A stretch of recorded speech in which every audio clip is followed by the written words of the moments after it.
Gentlemen, we welcome you all to the nuptial celebration of two of the loveliest people in our lives, Warren Earl and Christina. Today, the 31st day of January, the year of our Lord 2025. We now present to you the members of the entourage. Face-to-face care.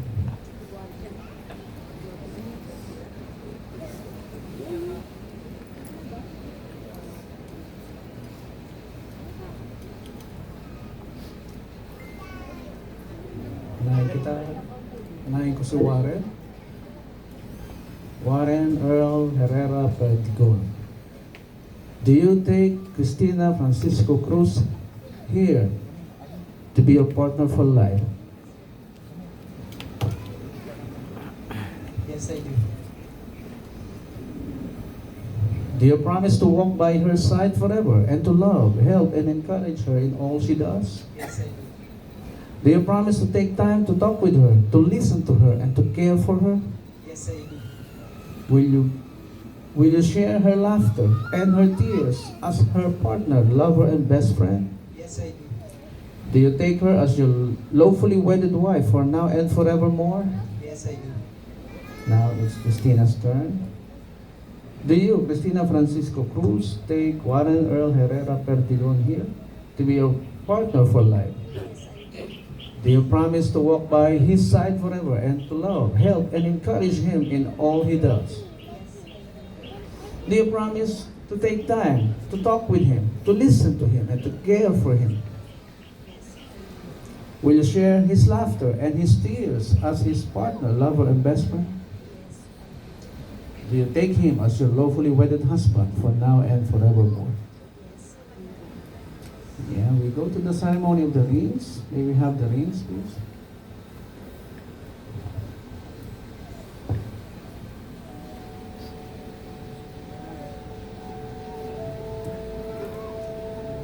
And now seal your promises with these rings, the symbol of your life shared together.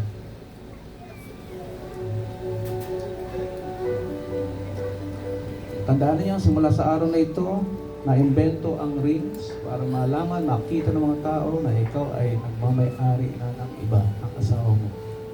Okay? Meron na nagmamay-ari sa iyo, kaya hindi na ito pwedeng hubarin.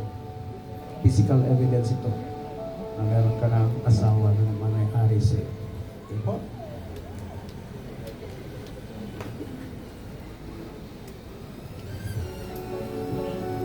Just repeat after me, groom.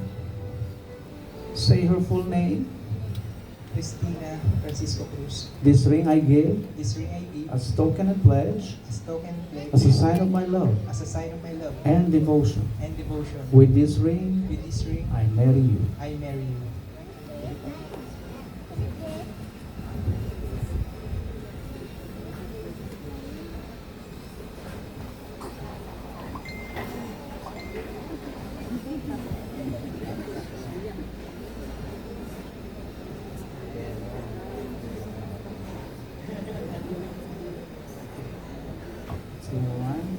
Christina,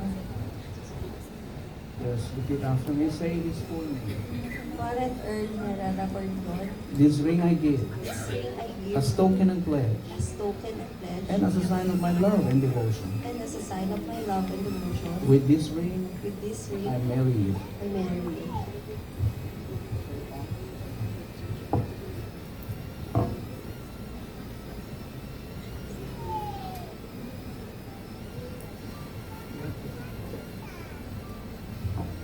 Let's listen to the personal vows of the couple. You may now take your seat for a while for a short reflection about marriage.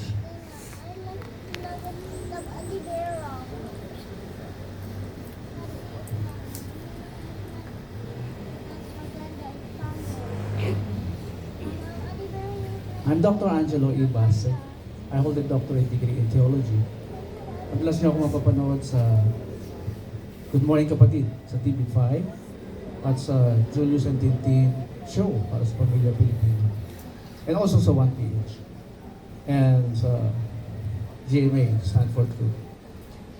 Let's talk about marriage. Pero may survey muna ako. Ilan sa inyo naniniwala sa perfect marriage? Taas ang kamay.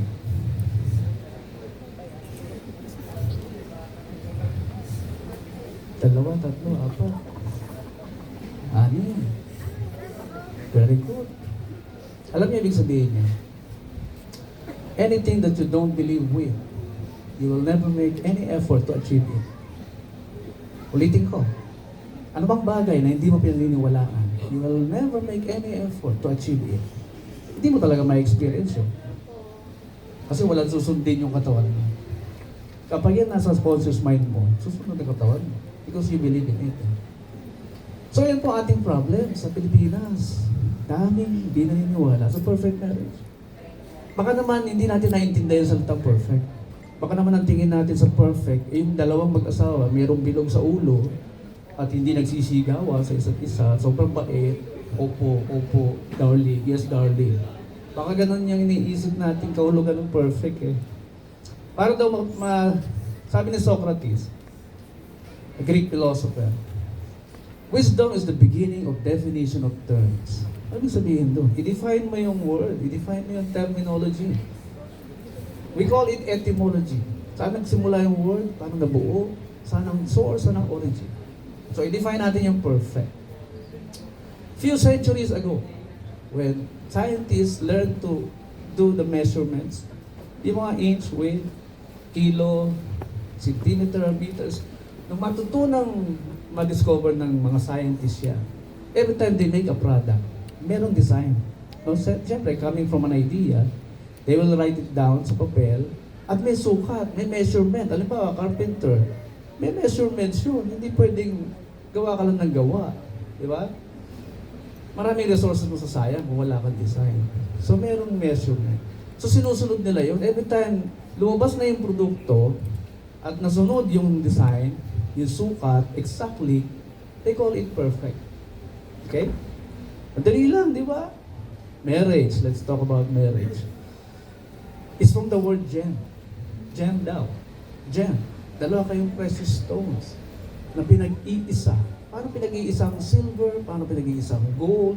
Paano pinag-iisa ang diamond? Panoorin nyo sa YouTube. Ang dami doon. Lahat yan kasi nakakalat lang. So, pinokollect nila yan para maging pure, pinipressure. Init. Lahat ng tubig, dumi, anything na hindi particles ng gold or silver or diamond, inaalis na yan. Hanggang sa maging pure. Wala nang balik to. Ano ba sabihin mo? Dapat habang nagtatagal kayo mag-asawa. Kasi yun naman ang sabi ni Jesus Christ, di ba? At sila ay magiging isang katawan. Iiwan ni lalaki ang kanyang tatay at nanay at makikisama sa kanyang wife at sila ay magiging isang katawan. Eh yun, kailangan maintindihan natin paano ba nagiging isang katawan ng mag-asawa. Dapat habang nagtatagal kayo, nawawala na yung mga pangit na ugali. Habang nagtatagal kayo, nawawala na pagkamalditan nyo. Yung sagot ng sagot sa husband. Ha? Yung laban ng laban sa husband. Natatanggal na dapat yun. Kasi ano sabi ni Apostle Paul? Bible lang makakapagsabi ng katotohanan tungkol sa marriage. Because sino ba gumawa ng marriage? E di yung God. Hindi naman yung Senado, hindi naman yung Congress. Ha? Huwag niyo papaniwalaan yung Congress o Senado kung ano sinasabi nila tungkol sa marriage. Ha? Listen to God. So, maging isang katawan. Alisin yung mga pangit na ugali. At ito pa isa. Article 1. Marriage, family code. Marriage is a special contract. Sabi ito, sa mga nag-aaral ng law, baka naalala nyo, Article 1, special contract ang marriage. Yung pipirmahan nyo mamaya, special na kontrata. Pag narinig nyo special, mayroong ordinary. Ano yung ordinary? Yung kagaya ng employer-employee relationship, contract, employment contract. Ordinary contract yan. Which means, kayo ang nasusunod sa terms and conditions. Ipapasok mo dyan, ito ang sahod ko. O sige, ito ang gagawin mo. Employment contract. Ang tawag dyan, civil or ordinary contract. Ganon din sa kontrata mo sa bahay, nagpagawa ka, engineer. Ito ang gagawin mo, okay, bayaran mo ko. Yun daw ang magsisilbing law between the two of you. Hanggat walang binabiolate na batas, yung contract nyo. Malinaw po. Or public customs or public policy. Hanggat walang binabiolate yan, yun ang batas sa pagitan ninyong dalawa. And that is ordinary contract. Ang marriage, special contract. Sabi pa doon, not subject to stipulations. Hindi na rin pwedeng ipasok yung sarili natin kagustuhan sa marriage. Ano ba yung sarili natin kagustuhan? Na binibitbit natin sa marriage, mga bisyo. Bakit? Para saan ba yung bisyo? Pagpapasaya sa sarili. Hindi na pwedeng i-accept yan sa marriage. Hindi na pwedeng bitbitin sa marriage. Bawal na. Ano yung mga bisyo na yan? Babae, alak, sigarilyo. Bakit nasama sigarilyo? Ay, kailangan nyo tumandang sa bahay. Nagbibigay ba ng longer life ang sigarilyo? Hindi naman. Kaya ang hindi nila ako mabola sa mga advertisement nila. Kailangan nyo sabay tumanda. Kailangan nyo sabay ma-enjoy ang buhay. Hindi pwedeng iwanan yung isa dahil sa bisyo mo. Hindi pwedeng inom ng inom. Bawal na po yun sa marriage.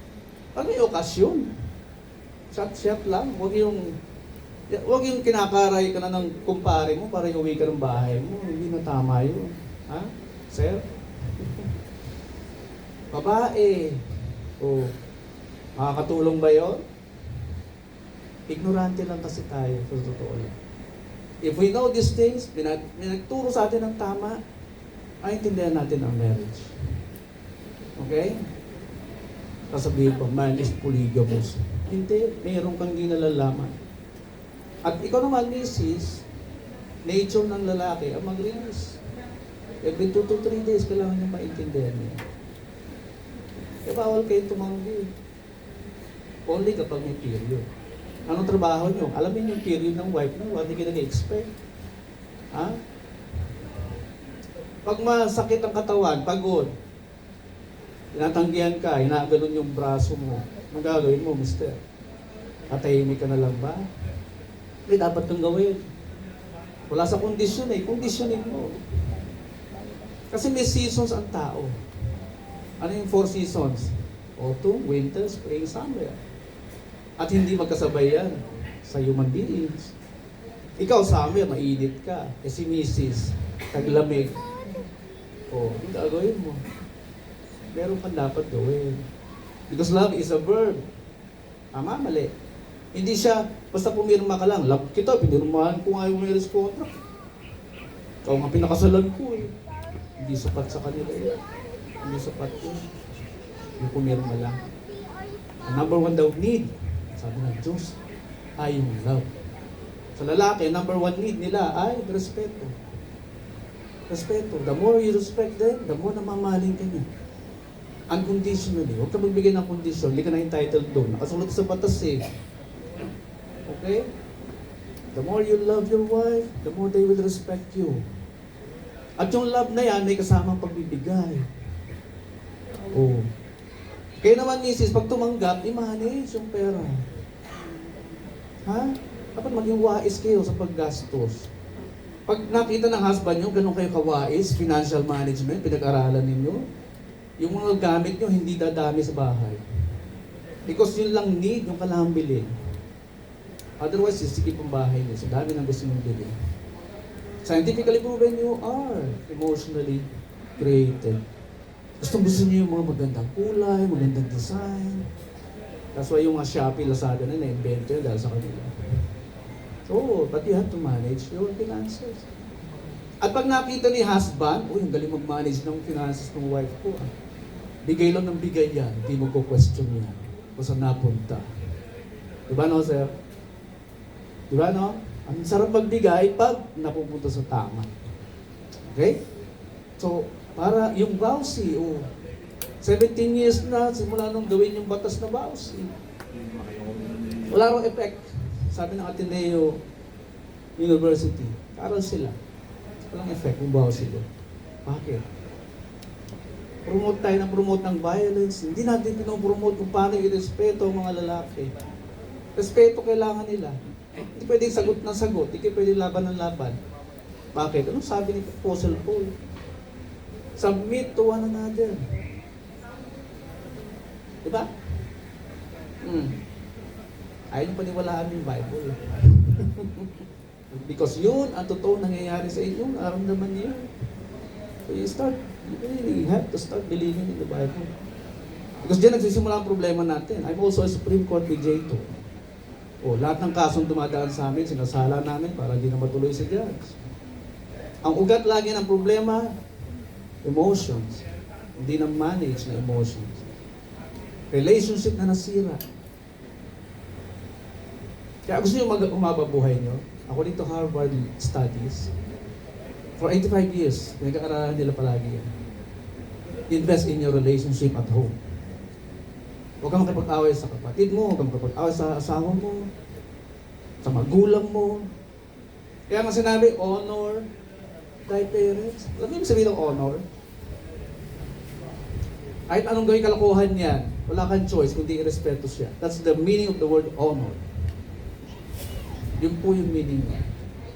At may pangako, pag nirespeto mo or pag in-honor mo parents mo, ano pangako? Nabasa niyo ba yun? Longer life. You will have longer days in the land. Subukan nyo. Kung hindi nagsasabi ng totoong Bible, try it. All you have to do is practice, apply, now na naintindihan nyo na ang design ng marriage. So, anong perfect marriage? Ang perfect marriage ay pagsasama ng male and female na sumusunod lang sa design ng marriage at hindi reklamo na reklamo. Pag sinabing love your wife, mahal lang na niya ang wife niya. Hindi niya bibigyan ng konsumisyon. Umuwi lagi ng maaga. Kasi alam niya nag-aalala sa'yo. Ang wife mo, walang maaga. Ganun din sa babae. Wala kayong ibang gagawin kundi irespeto ang inyong husband.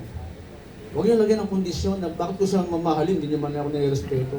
Or vice versa. Hindi ka na entitled doon. Bawal na. Because yung batas na ang nagsasalita. Walang demokrasya sa Diyos. Ha? Ang democracy ay invention ng mga Greek philosopher. Kaya gusto niyo ma-experience ang perfect marriage? Now na naiintindihan niyo na. Practice niyo na. Magugulat kayo. Yun yung misteryo ng pag-aasawa na pinaliwanag ni Apostle Paul sa kanyang mga sulat. Anong perfect marriage uli? Pagsasama ng male and female na hindi naninigaw ng asawa. Pagsasama ng male and female na walang ibang ginawa si husband kundi yakapin, i-pamper, proteksyonan yung kanyang wife. Sa babae, walang ibang ginawa sa babae kundi irespeto lang. Pero kukonsultahin, ha? Tama equality. Yung equality nangyari sa Genesis chapter 1. Matthew chapter 2 ng Genesis, hindi na applicable ang equality. Bakit? Sabi ng Diyos sa babae, He will rule over you. 3:17, Genesis. Okay? So huwag mo dalhin yung mentality of superiority sa marriage. Because you are required to consult your hub body. Katawan mo rin yan eh. Diba? Kaya ang pagiging ruler ay nilalagyan ng love. Para hindi ka maging diktador. Para hindi siya lagi makaramdam na parang wala siya sa marriage. Di mo man ako kinonsulta eh. Diktador ka na noon. Ha, husbands? Hindi po kasi sinabi ng Diyos na He will rule over you, hindi mo na siya kukonsultahin. They are very smart, mga babae. Lalo na pag nag-aral yan, ay naku. Alam mo meaning nung helper? Hindi labandera, hindi hachay. Ang meaning ng helper is ezer. That's also the name of God when people are coming to Him for emergency reasons. Takbuhan ng Diyos sa oras ng pangailangan. Yun ang binigay niyang titulo sa babae. Which means, takbuhan mo yan sa oras ng pangailangan mo. Mga bagay na hindi mo malaman kung ano ang sagot. Andyan sa kanya. Okay? Now you learn this wisdom from God, i-apply nyo po.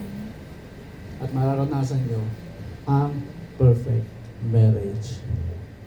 So ngayon, tatanong uli ako, sino na naniniwala sa perfect marriage? Taas ang kamay. At least dumami.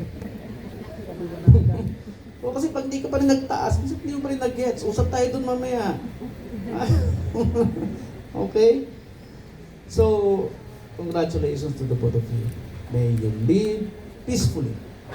Stress-free life, possible yan. Paano? Didesisyonan nyo. Huwag mo ako stressin. Huwag mo rin ako stressin. Mahalin mo lang ako lagi. O, respeto mo rin ako lagi. Ganun lang yun. Huwag lagyan ng kondisyon.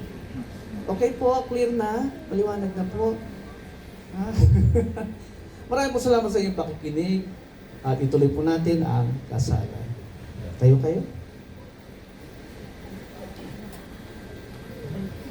Face to face, hawak pa rin kamay.